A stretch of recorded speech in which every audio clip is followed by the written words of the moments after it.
BPN itu sepertinya mau backup bukan kita tapi PT sama Pak Udin aja, karena Pak Udin itu yang mau hektar sekian, yang satu lagi 5 hektar sekian. Ya memang segitu. Ya, jadi saya yang sekarang yang bermasalah nih, yang Bang Arta Persada. Namun sampai hari ini, sampai itu juga dilelang, ya tidak digubris. Ada apa?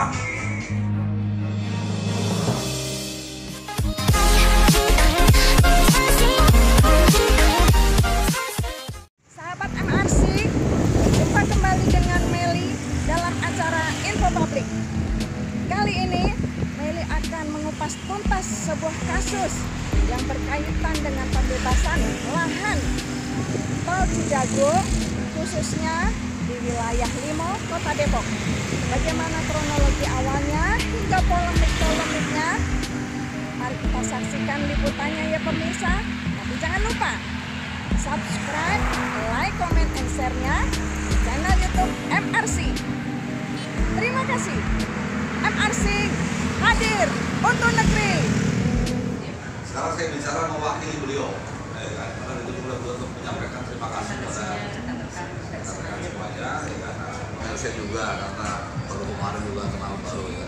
Yang lain-lain secara umum, ya itulah kondisi ini beliau sebenarnya yang punya katakanlah yang punya hajat, ya kan. Saya nggak tahu beliau ulang tahun berapa hari ini, ya kan. Begitu. Nah nextnya mungkin apa ya? Nanti kita sepakati ya, apakah hal ini kemudian di follow up atau seperti apa. Tapi menurut saya pun bisa bunda mulai dari berangkat dari surat yang sudah kiriman itu ya sama menjelaskan kemarin dari situ dulu lah dulu kan. Nah nanti sedikit mungkin dari firma itu ya karena kita belum apa-apa kan yang awalnya itu nanti kita ke sana Pak. Ya. Yang paling tidak saya akan menceritakan bahwa dari pihak BPN itu sepertinya mau backup bukan kita tapi PT sama Pak Udin aja, karena Pak Udin itu yang mengerti semuanya seluk beluk tentang dari Limo. Jadi Pak Udin, saya minta tolong Pak Udin menceritakan kronologinya saat waktu itu dengan pihak Wisma Mas sebelum dibeli oleh PT yang baru. Jadi merasa PT yang baru itulah yang mengirim kami kita. Jadi sekarang setelahnya sudah dibeli sama dia, dibebaskan dia dan berdasar sertifikat Wisma Mas Citaraya. Tanah tersebut dilelang kepada PT Arta atau apa tuh? Arta. PT Arta Cahaya Persada. Waktu dulu sudah diukur, ngukurnya saya jadi dikasih tahu batasnya. Jadi dia ngukur tanpa ada saksi dengan saya bahwa saya yang mengelola itu. Jadi makanya sekarang yang tidak masuk, dia bilang masuk ke PT Artanya sekarang. Kalau saya dikasih tahu waktu dulunya bahwa batasnya ini yang nggak masuk, ini yang masuk, ya mungkin tidak terjadi seperti ini. Tuh. Jadi saya sebagai pengurus waktu dulu ditunjukin sertifikat awal, saya dikasih ditunjuk batas. Setelahnya dilelang, masalah Bang Arta Persada tidak tahu lembangan mana, batasnya mana. Ternyata begitu keluar itu dibilang punya dia hektar sekian, yang satu lagi 5 hektar sekian. Ya memang segitu. Ya, jadi saya yang sekarang yang bermasalah nih, yang Bang Arta Persada. Sebagai ketua BPN dulunya boleh juga buat. Terus yang namanya Pak Bonang, saya hubungin RWA pun tidak pernah mau menjawab. Saya mau lari kemana? Nah gitu loh. Padahal harusnya BPN memberikan kabar ke saya, tapi kenyataannya tidak. Kenapa tidak memihak kita? Apakah PT itu memberikan sesuatu kepada BPN? Kok nggak memihak kita? Yang padahal kita punya bukti kuat. Mereka kan dapatnya itu kan lelang. Gitu loh. Jadi lelang itu dapatnya tahun berapa, kita belinya tahun berapa. Saya di sana itu 2000.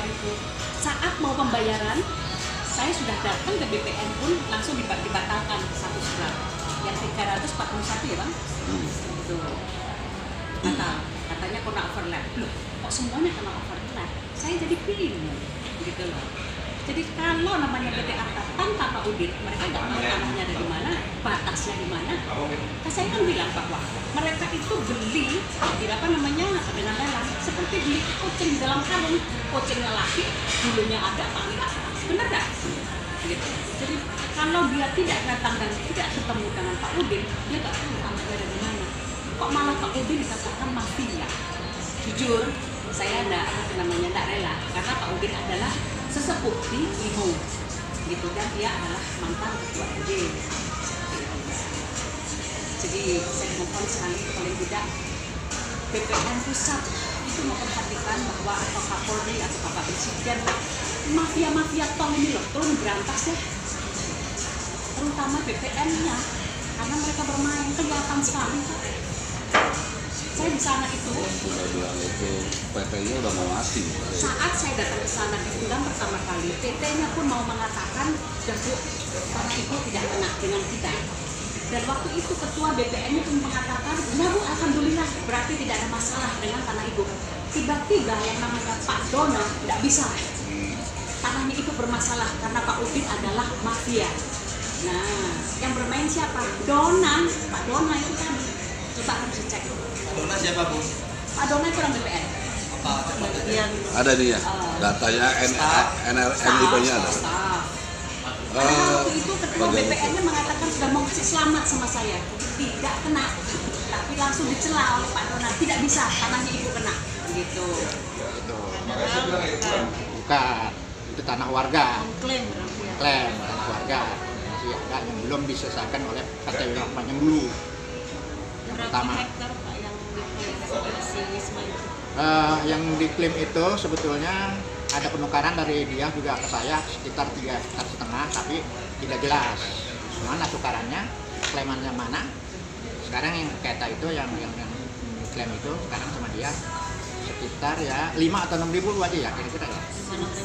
Ya, gitu. Ya sekitar segitu. aman aja, dan mereka mengaku kalau tanah itu bukan tanah kita, itu tanahnya mereka, kok kita yang pembayaran tol tiba-tiba diambil. Dan yang paling berpihak itu namanya Pak Dona itu. Tolong sini Pak Dona itu kelihatan sekali. Dona saya Pak Yaakob yang tahu.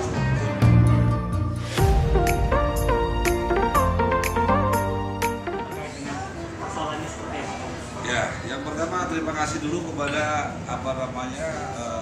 Ibu Suardin, prinsipal yang sudah mengundang kita hari ini.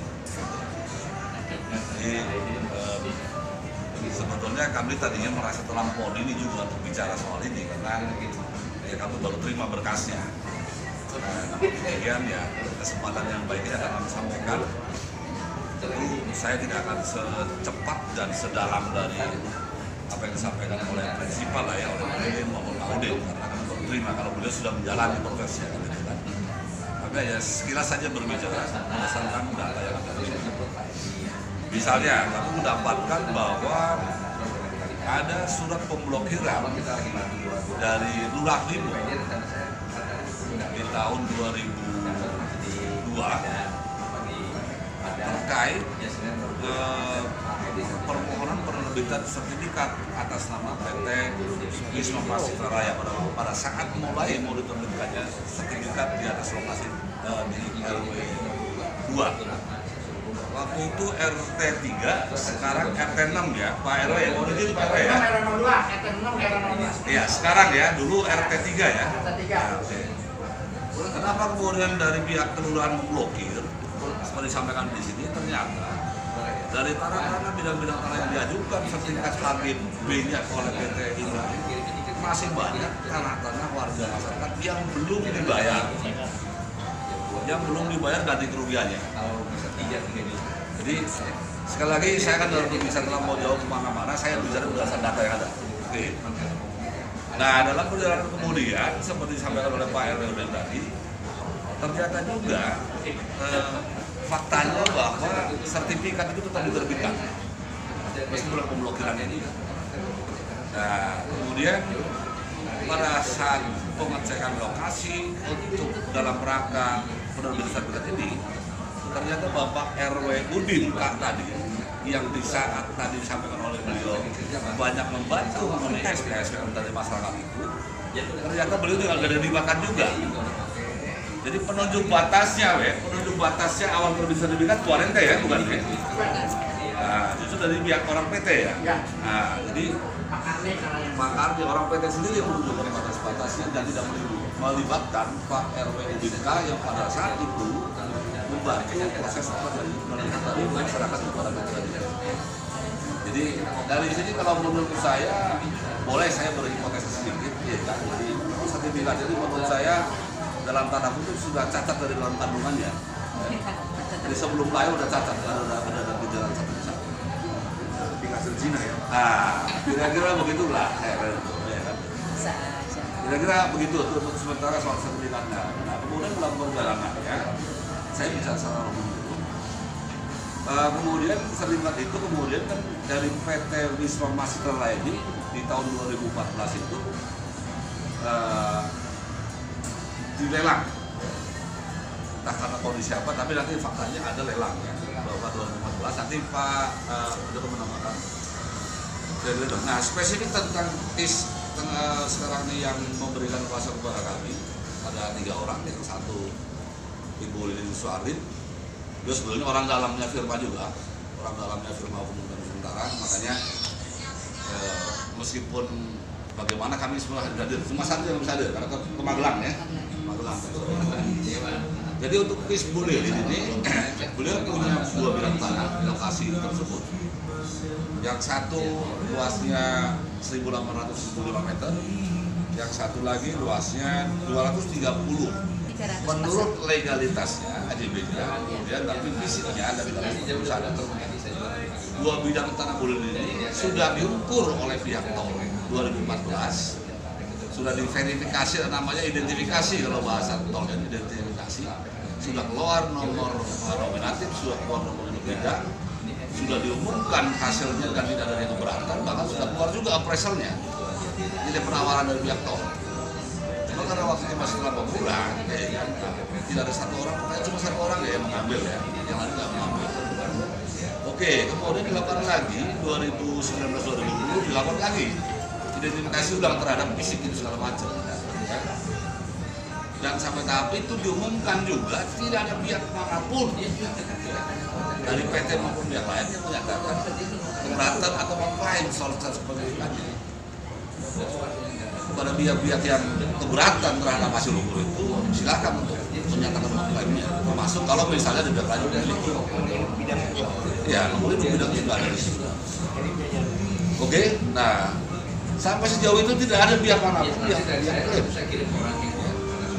Nah, sehingga untuk bidang yang 1895 itu ketika bidang-bidang yang lain sudah terbit appraisalnya, untuk yang 2020 deh ya, pengukuran ulang 2020.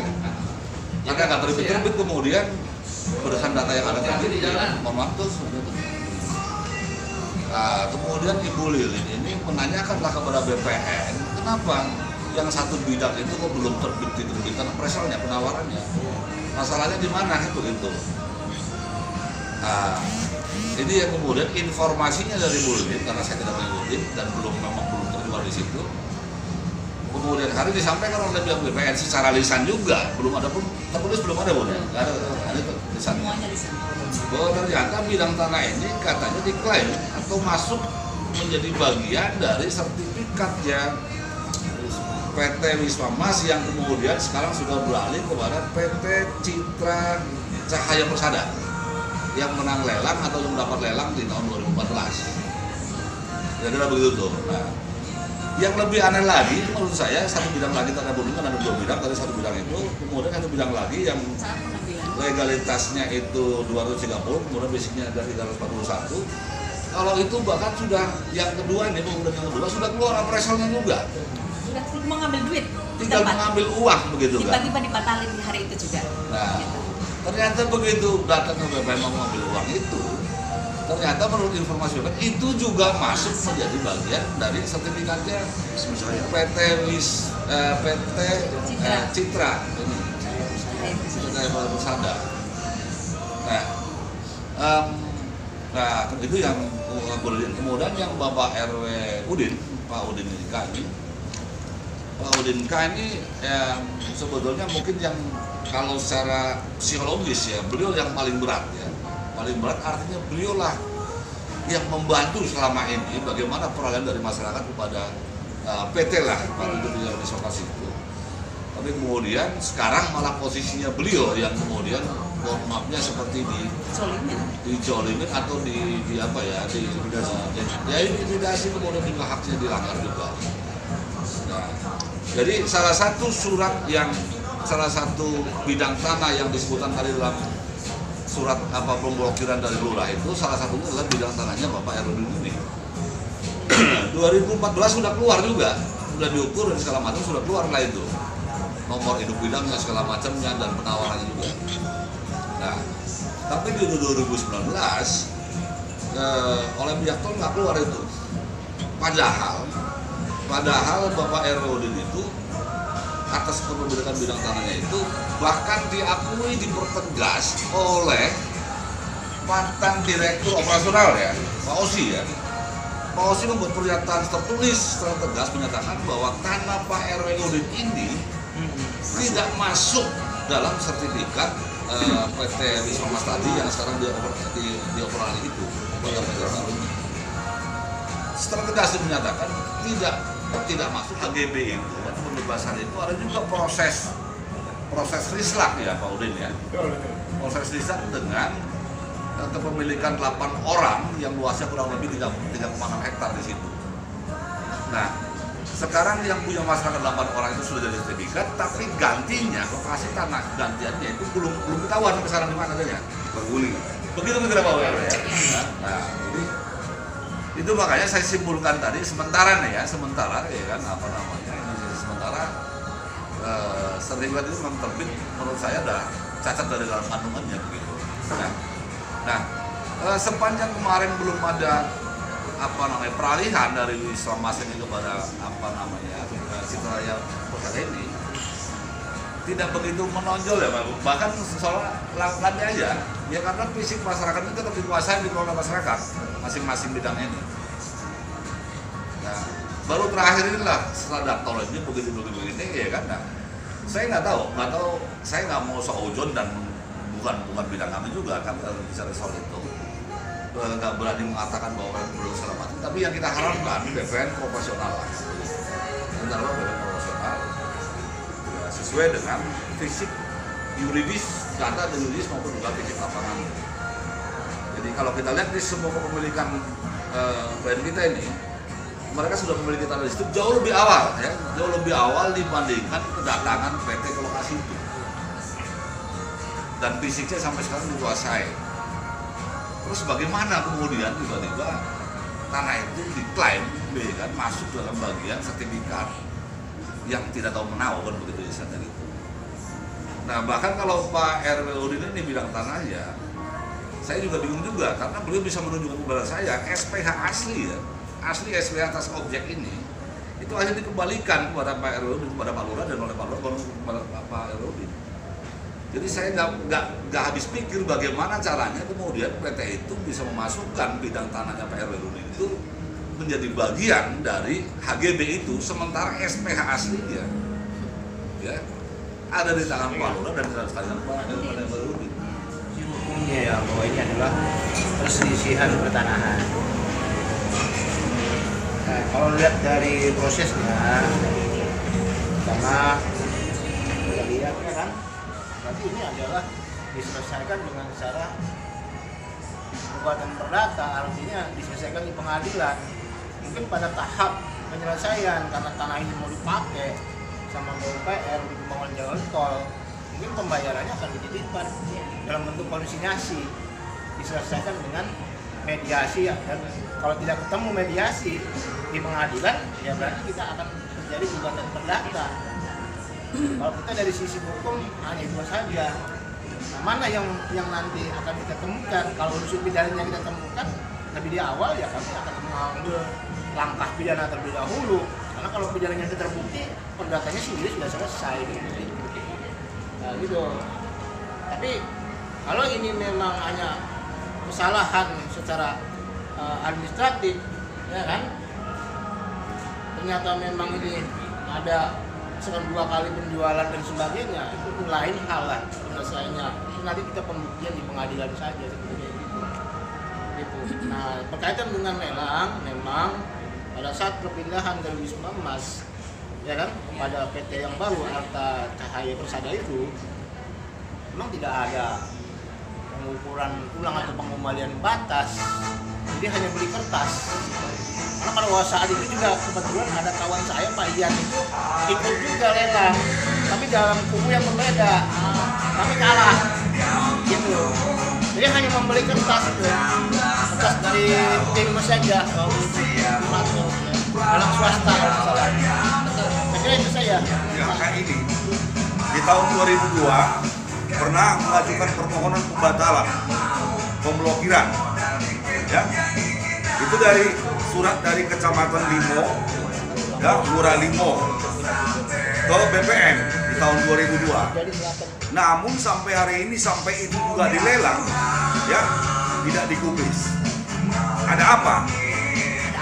Nah, ini. Jadi kita upaya apapun akan kita usahakan dalam mengejar hak dari warga yang 18 ini. Ya cukup. Sahabat MRC, saat ini Meli bersama dengan Bunda yang cantik jelita luar biasa. Dengan Bunda siapa Bunda? Bunda ini ya panggilannya ya Bunda ya. Ini kita ingin mengulik-ulik Bunda ya. Mohon penjelasannya mengenai kasus yang sedang kita mau kupas tuntas ya. Jadi dari awal kronologinya Bunda, dari tahun berapa sehingga pemirsa nanti nggak bertanya-tanya ini kasus apa sih. Jadi kalau Bunda menjelaskan dari awal mungkin pemirsa lebih paham ya pemirsa ya. Monggo Bunda dimulai. Oke, terima kasih waktunya. Saya akan menjelaskan kepada Mbak Meli kronologi awal saya beli tanah tersebut. Ya, Saya beli tanah waktu itu dari Pak Udin. Pak Udin. Oh, Pak Udin. Pak Udin, ya. Betul, Pak Udin TV. Pak Udin, betul. Ya. Pak Udin itu waktu itu butuh untuk anaknya kuliah. Seperti itu. Seperti itu. Jadi sebetulnya kan memang tidak boleh jual belikan karena tanah kena tol. Jadi kita beli waktu itu di bawah tangan. Jadi tetap tahun 2001 ya. 2001 Pak Udin beli. Terus saya beli Itu atas nama Pak Udin ya? Atas nama Pak Udin. Baik. Terus proses pindah tangan Nama saya itu hanya di notaris antara kita saja. Oh, seperti itu. Kita hanya kepercayaan saja. kepercayaan saja. Betul. Baik. Terus untuk di tahun keberapa itu bertemu dengan PT yang pertama Saat tadi? itu Pak Udin itu tanahnya itu yang lainnya itu dibebaskan untuk PT apa itu namanya? Iya, suami apa tadi? Ya, salah saya. Kok tiba-tiba blank saya juga. Iya. Nah di situ itu dia mungkin ada masalah di bank, Iya. terus akhirnya disita. Kemudian dibeli oleh jadi tadi PT yang terbaru ini, Pak. Betul. Dia mengaku bahwa tanah saya itu milik dia. Gitu. Padahal sebetulnya bahwa dari Wisma Emas, Wisma. Ya. Betul, PT Wisma. Nah, Wisma Emas itulah yang mengatakan bahwa tanah kita tidak ikut. Dari awal Dari padahal awal sudah ngomong bahwa ada sekretariat juga bahwa tanah kita tidak ikut. Tidak ikut. Tapi ya itu tadi melihat ada uang mau dibayar tol matanya hijau. Seperti Gitu. Padahal dulu tenang-tenang aja. Ya, iya. Gitu kan lucu jadinya Mbak Meli. Iya kan? Kalau untuk PT yang sekarang ini PT apa pun namanya? Cahaya. Itu pembebasan tanah dari PT Cahaya ini awalnya ingin membuat gedung bangunan apa sih? Enggak ada. Mereka enggak, waktu itu Wisma Emas itu membangun perumahan. Cuman karena ada tanah tol, akhirnya dihentikan. Tuh. Tapi mungkin sertifikat ini dijaminkan ke bank. Gitu. Terus dilelang, dapatlah PT Cahaya ini tadi. Oh, dilelang oleh pihak bank yang mendapatkan PT. Cahaya ini. Seperti itu. Iya, lucu kan? Wong dia tidak tahu lokasinya di mana, titik-titiknya tidak tahu di mana. Dibantuin Pak Udin, dia sekarang nyerang Pak Udin kan lucu Mbak Meli. Iya, lucu sekali nih Bu. Itu tadi. Saat saya dengan BPN ke sana, yang namanya PT ini bilang nggak masalah. tanah ibu tidak kena. Tidak Tapi kena. orang BPN ngotot tidak bisa tanah ibu kena. Karena ibu beli tahun 2015 dari Pak Udin. Dia nggak tahu. Kalau saya beli 2001. 2001. Sudah Ini kan dengan ketahuan Pak sekali Udin. ada permainan. Ada permainan BPN ini. BPN. Gitu. Siapa sih nggak doyan duit? Benar nggak? Apalagi sekarang zaman pandemi Bener seperti ini. dari duitnya susah mbak. Gitu. Oke, jadi kronologinya seperti itu pemirsa. Jadi pihak dari Bunda Lilin yang cantik ini sekarang akan memperjuangkan tanah sah beliau, hak beliau betul. Betul. Saya beli dengan uang. Ada bukti. Ada bukti. Secara Semua tertulis bukti. semuanya ada. Pajak-pajak semuanya. Bukti ada. Baik. Nanti untuk agenda ke depan Bunda kita akan melakukan somasi atau bagaimana? Untuk melakukan somasi untuk BPN ya. Ya. Baik Bunda. Pemirsa, kita akan mengawal terus bagaimana sampai akhirnya kasus ini kupas tuntas dan selesai dengan ya kita mohonnya supaya dengan damai saja ya Bunda, baik-baik saya juga saja ya. kepingin bisa damai ya mbak ya, daripada harus proses. Tapi gitu. kalau prosesnya nanti bulat-bulat Bulet-bulet, kita tetap go ya. Wah, Bunda, bener. ya. Saya minta dukungan Mbak Meli nih, supaya Pasti harus kita tetap dukung, menang. gitu pasti ya. kita dukung Oke, karena terima saya kasih. selalu mendukung di mana pihak yang benar. Terima kasih sekali Mbak Meli. Baik, Iya. terima kasih atas waktunya. Terima kasih juga ya Mbak Meli ya. Semoga Bunda selalu sehat sampai kasus ini selesai. Kita semua dalam berjuang. Allah. Amin. Amin. Terima kasih ya Mas saya. Oke pemirsa, saat lagi kita akan mengupas tuntas. Mungkin di lain kesempatan kita akan melakukan somasi dan lain-lainnya. Nanti kita akan info selanjutnya akan kembali lagi, akan kita berikan semuanya kepada pemirsa. Oke pemirsa, terima kasih atas dukungannya. Say hello Bunda untuk pemirsa. Halo. Thank you. Terima kasih dukungannya. MRC. Lagi untuk negeri